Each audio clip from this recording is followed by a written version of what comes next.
Hello, welcome, and thanks so much for joining in. I'm Alex Matthew, and with me is Tamanna Inamdar. And first, before we begin this show, let me extend the warmest of season's greetings to all of you that are tuning in. Happy Diwali, and my fervent hope is that the prosperity that you saw in Samvat 2079 extends into Samvat 2080. What a year it's been. What a year indeed. It has been the year when the whole mutual fund Sahi Hai campaign has fructified into real numbers, fantastic SIP contributions, AUMs completely burgeoning, and the strength of the Indian investor showing up in every way, in every kind of statistic that you may look at. What we're going to do on the show today is get you some of the biggest voices from the mutual fund industry to understand what the next Samvat 2080 is going to be all about and whether this festive cheer can continue beyond the season as well. So let me bring into the show and welcome today to speak with us Radhika Gupta, MD and CEO of Edelweiss AMC, KalpenParekh is with us on the show today, MD and CEO DSP Mutual Fund, and Nilesh, Shah, Group President and MD Kotak Mahindra AMC. Welcome to all of you and a very, very happy festive season from the entire family here at BQ Prime. Great to speak with you today. Let me begin with Nilesh bhai and your take on what a fantastic year it has been and like I said, in every which way that you see it. What is that telling us about the Indian investor and how you are looking at the next Samvat, sir? So thank you, Tamanna, for having me over here. Wish all the viewers of BQ Prime a very joyous festival season. Well, to say about Indian investors in today's time is like talking about Indian bowling. In the World Cup, 8 out of 8 matches, Indian bowlers have won the game. Same thing is happening with Indian investors. They have discovered the mojo. They are sticking to their line and they are taking all the opportunities available. In most emerging markets, entry is easy. Paisa fenko, tamasha dekho. An exit is difficult. A global investor, when he sold his shares in China, couldn't take the money out. Korea has banned short selling as we speak. In Indian market, exit is easy. Between October 21 to June 22, almost $32 billion plus worth of equity was sold by FPIs and they could take everything out. On the other hand, entry is easy.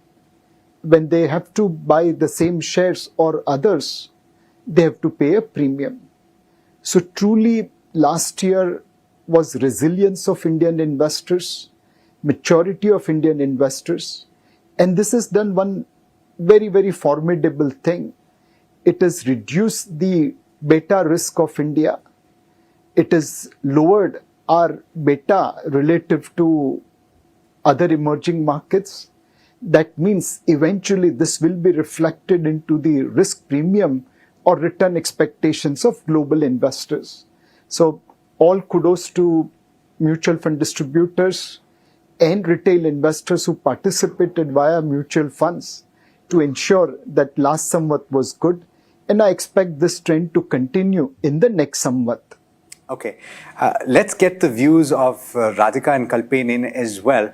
Radhika, I'll come to you first. I think across both your industry and ours particularly because we've been screaming from the rooftops that SIP is the way to go and to invest consistently. That 16,000 number, do you think it's the biggest highlight from Samvat 2079?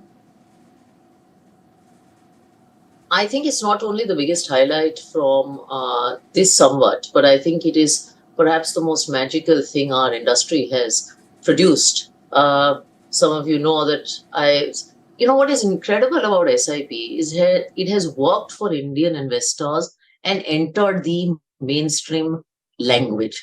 I was shooting at Film City yesterday, as some of you know, and in an audience of 50 people, when I asked how many of you had done an SIP, not everybody raised their hand, but everyone knew what an SIP was. And this is Film City and it's a camera crew. And I think that's how much SIP has become popular. I think where we should take heart in an SIP is that if an investor invests in any equity fund in any of the AMCs on this panel or otherwise and stays a 10-year investor, even in a scenario where markets are 0 to 10% kind of flat, the investor makes a meaningful return.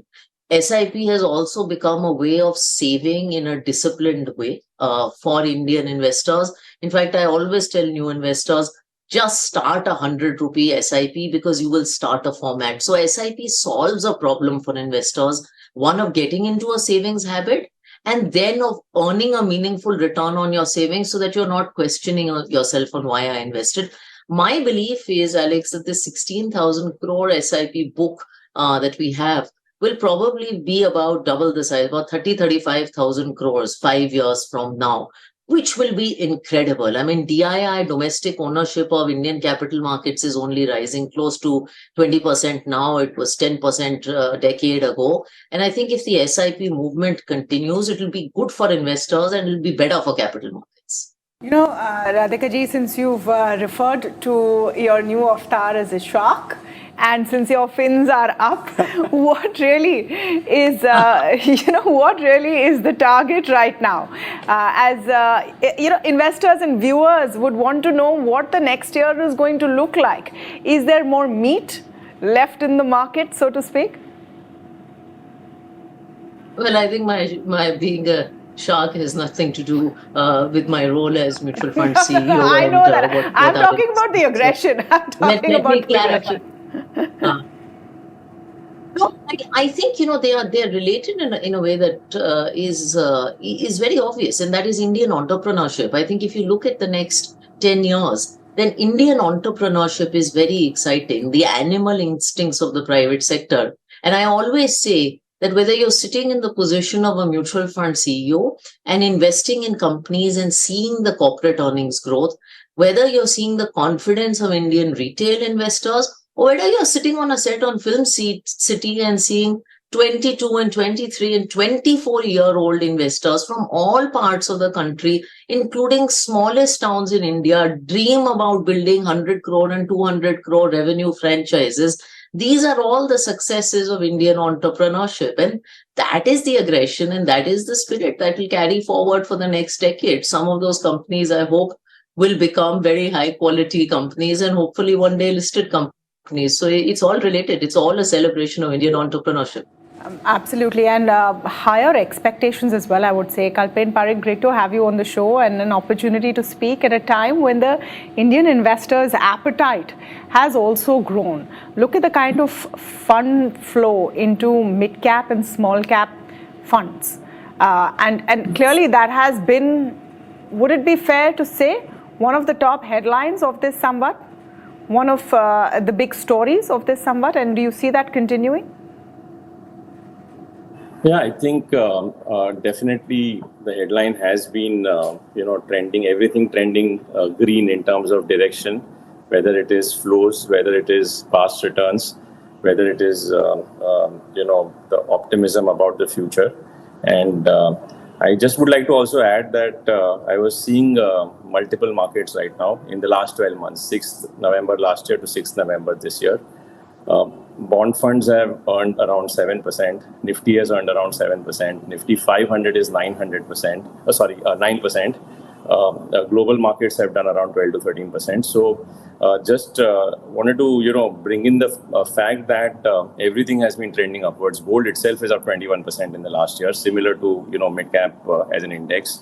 So I think the Indian investor who stays invested and is well diversified and well asset allocated, being a rational investor, taking advantages of the benefits of multiple asset classes, multiple themes doing well. So it is a good time, and it is only in good times that one has to be prepared that in case volatility comes in, how do you navigate? And like Radhika mentioned, I think the beauty about SIP, which is underrated or underspoken, is the fact that asset classes will be volatile. So while today we speak at reasonable market highs, volatility is a order of the day. In the last 1 year alone, in the first 6 months, our markets first fell, then they recovered, and in the last 1 month or so, they've again been falling. So for an SIP investor, he's actually accumulating more units when intermittently prices are coming down of any asset class, whether Indian equities or global equities or fixed income or gold. Fixed income itself has shown huge volatility in the last 2 years all over the world as well as in India. And I think the beauty about the Indian investor is the embracing of volatility, acknowledging that it will always exist, not running away from it, and letting money be invested, and also accumulating more units all through these ups and downs that we've seen in the last year as well as the last few years. Okay. One part of this show is always dedicated to giving advice for the next year. And since Nilesh started with a cricket analogy, I think I will continue in that vein. As we watched King Kohli get that 49th 100, we saw that he adjusted his strategy to the pitch and to the conditions. And if I remember my statistics correctly, he scored about 10 boundaries, which is 40 runs out of that 100 that he scored. And he was more focused on staying till the end. So, Nilesh, as we head into this new Samvat with the kind of uncertainties that are around and the fact that we were expecting a downturn in the US economy to hit right now, but that is now perhaps down in the future, what advice would you give to the Indian investor? They've gone whole hog into small cap and mid cap. Should they adjust their expectations and their playing style in the new year? Undoubtedly, yes, Alex.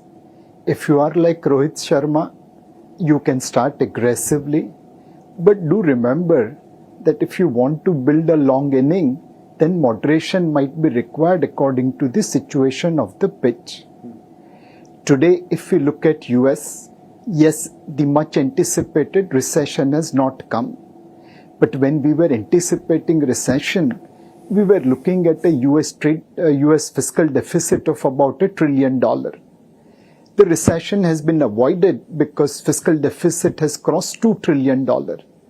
When you throw money like that, undoubtedly recession can be avoided in the short term. But there is a cost to the rising fiscal deficit reflected in higher interest rates, and eventually the recession will follow. Compared to the global world, India is looking like oasis in the desert. And there is also Birbal ki kahani happening for India. When Akbar told Birbal to make a line bigger without touching it, he drew a small line below it, making the line above bigger. Our growth story is good, but our peers are scoring self-goals. Russia's invasion of Ukraine has shut that country for investors. Brazil's communist government has created worries for global investors. In South Africa, the strife which is there and the slowdown which is visible is again unnerving investors. Taiwan, you can't go because of China risk. China, you can't go because of real estate bubble. Put together, others are doing badly, we are doing well, and hence our story should continue. Now, obviously, you need to apply. If there are half volleys, go and hit it for a 4 and a 6. Don't be happy with 1 run. But when there is a Yorker coming, a swinging ball coming, then please try to save your wicket. It's time on the pitch which will make run for you rather than hitting every ball for a 4 and a 6.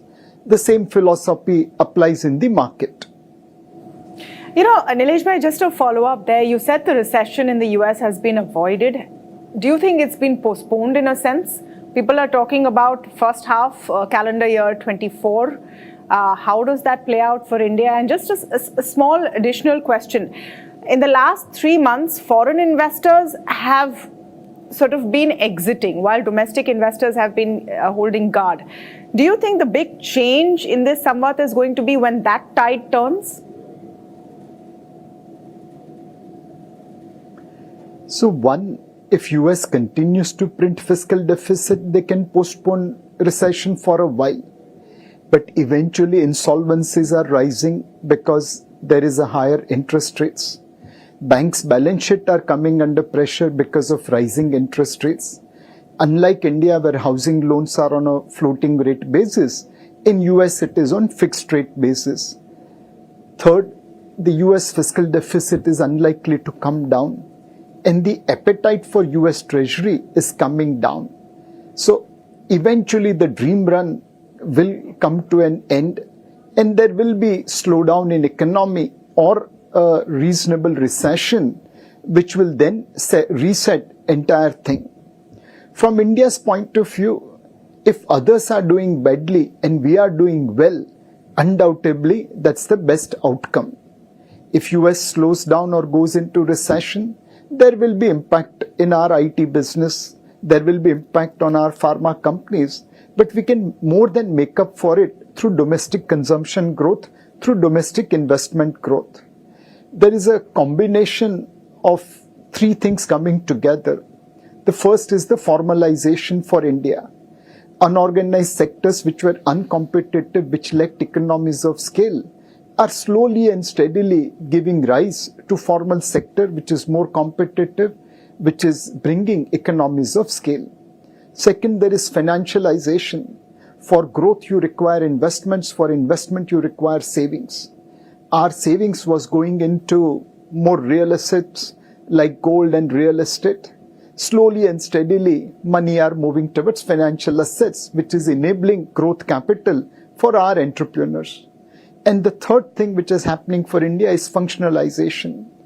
There are eye hospitals in India whose strike rate or success rate is better than the best hospitals in US.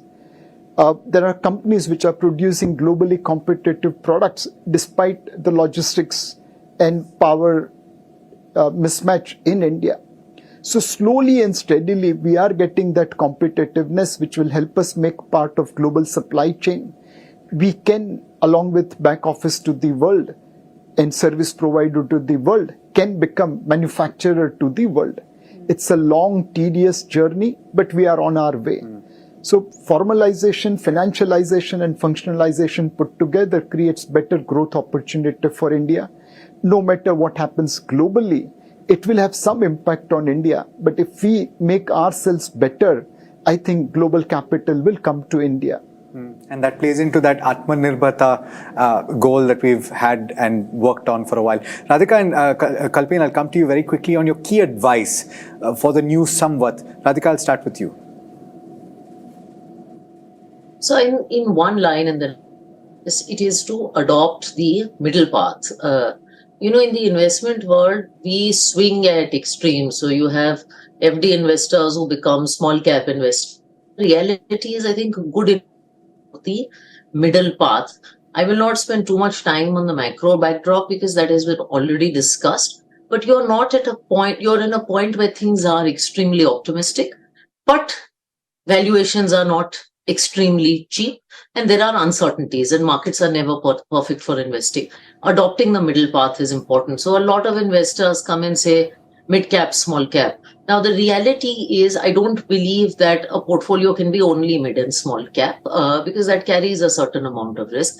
I also don't believe the solution is to jump out of mid and small cap and build a large cap portfolio. In fact, one of my firm beliefs is that if you look at the Indian opportunity over the next decade, it is truly a multi-cap opportunity, because if you want sectoral representation or some of the stories that we speak about, whether you look at our manufacturing opportunity, our capital goods opportunity, EMS opportunity, diagnostics, even capital markets, financialization, many of those are mid and small cap opportunities. And yet there are large cap companies that only have 5% market share. So adopting the middle path, which is probably a multi-cap fund, is one way not to swing on extremes. The second is, of course, I don't understand cricket analogies as well, but I do understand food, and this is festive season. You don't go on extreme diets and you don't do's all day. You adopt the middle path, and that is the good Indian thali. It has a blend of one necessary sweet, but it has a blend of dal and rice and everything. And I think asset allocation is that middle path in investing. For many investors, either building an asset allocation portfolio that has multiple asset classes, including gold, silver, domestic equities, international equities, which are out of favor, and also fixed income, or using hybrid funds that this industry has done such a good job of managing. Balanced advantage, aggressive hybrid is another way to adopt the middle path. So my simple advice is adopt the middle path in your equity investing and in your asset allocation.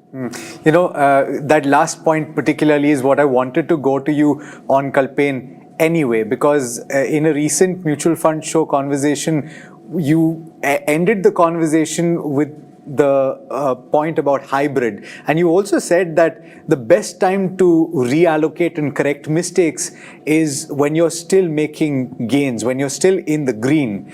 Would you reiterate that advice today, or has anything changed?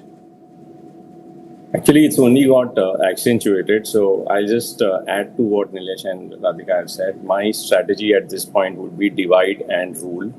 Divide asset classes across Indian stocks, global stocks, commodities like gold and silver, and bonds. Because in the last 10 years, Indian markets have got two great points. The starting point was great because we were at a 10, 11 PE market in 2013. The end point today is also great because we are at a lot of good news and good valuations. So you could have not asked for more. We got earnings growth of around 9%. But market returns of around 12 to 13% CAGR because there has been multiple expansion. So in today's world, and also like Nilesh mentioned, a lot of other countries are doing self goals or policy errors, is also giving opportunity for investors to invest in some of those global markets or stocks which are dominant companies, but not necessarily at very frothy valuations. So imagine like a T20 team where there'll be time when Indian players will play very well. There'll be time when some of the international best players will also pitch in.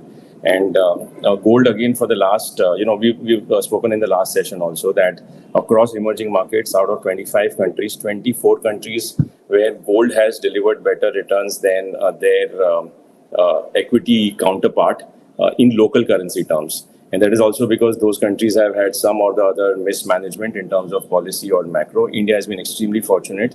India is the only country probably in emerging markets where our equity markets have done better than gold, but hit close to each other, like 0.5% difference plus or minus. So in today's uncertain world with significantly large volume of fixed debt overhang across countries and their balance sheets, having an asset like gold may be valuable. Over 10 years, in dollar terms, it has done nothing. So it's a good entry point as well.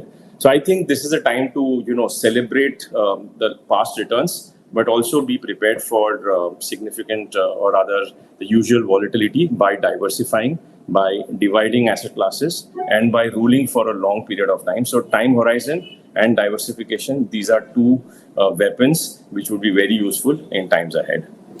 So far on the show, we've been speaking about advice for investors. And since we are also celebrating a new year, which comes with resolutions, I'm going to turn the tables and ask all of our guests a very quick, short answer on what is your resolution for yourself? Because investor expectations are now sky high. Even though we've explained volatility and all the challenges ahead, they're going to be expecting similarly good returns. So I'm going to start with you, Kalpen. What is on top of your to-do list for the next Samvat? I have two to-do lists. One is to lose weight and second is to gain units. These are my two to-do. Constantly gain units, keep acquiring as markets remain volatile, and on the other hand, focus on health and try and be more healthier. Well, that's a tough one before the festive season starts, where there's going to be a lot of mithai on everyone's thali. Radhika, what would be on top of your to-do list? Because, investors, you saw the frenzy in small and mid-cap. Investors are now used to seeing their portfolios looking healthy. And it is, frankly, the job of all mutual fund bosses to ensure that. So I think I divide it into two. As an investor, to really adopt the middle path, to do the boring things at a time when there is temptation to be gluttonous, not in food, but in investing. So to do that. But as a CEO and as a person, to stretch the learning curve, to get new experiences after 17, 18 years of working, it is very easy to limit yourself and say, I know everything. And I think markets have taught me that you learn every day. So in investing, to be very boring, but outside to really stretch myself, new experiences, new learning. That's my resolution. Nilesh bhai, what would be on top of your list to make sure that those expectations that so many new investors have continue to be fulfilled? So there is only one objective now as I'm reaching towards my final inning. Keep on lighting the candle. There's a lot of darkness in the world on variety of things. People trade in cryptos, invest in Ponzi, they gamble in FNO stocks and so on and so forth. Keep on spreading the light by spreading financial awareness. Today, there is a challenge on environment. Global warming is real. What can we contribute to make the world better for our kids? A group of friends have come together to launch an app so that we don't have to use physical visiting cards. It's called Save Tree VC. These are the kind of efforts we are putting it to ensure that there is a healthy world and there is also a wealthy world for our kids. Absolutely. Thank you so much to all of you for joining us and with that wonderful message for our viewers. Truly, Alex, high expectations and a lot of work cut out for this industry as well. If those SIPs are going to double in the next 5 years, so are the expectations. No, certainly. And in the global context, as has been pointed out very adroitly by our experts, there's a lot to look forward to in the new Samvat, and hopefully you will share it with us. For now, let me once again extend season's greetings and the brightness and the light of the festival to all of your homes from us. Thanks so much for watching. This is BQ Prime.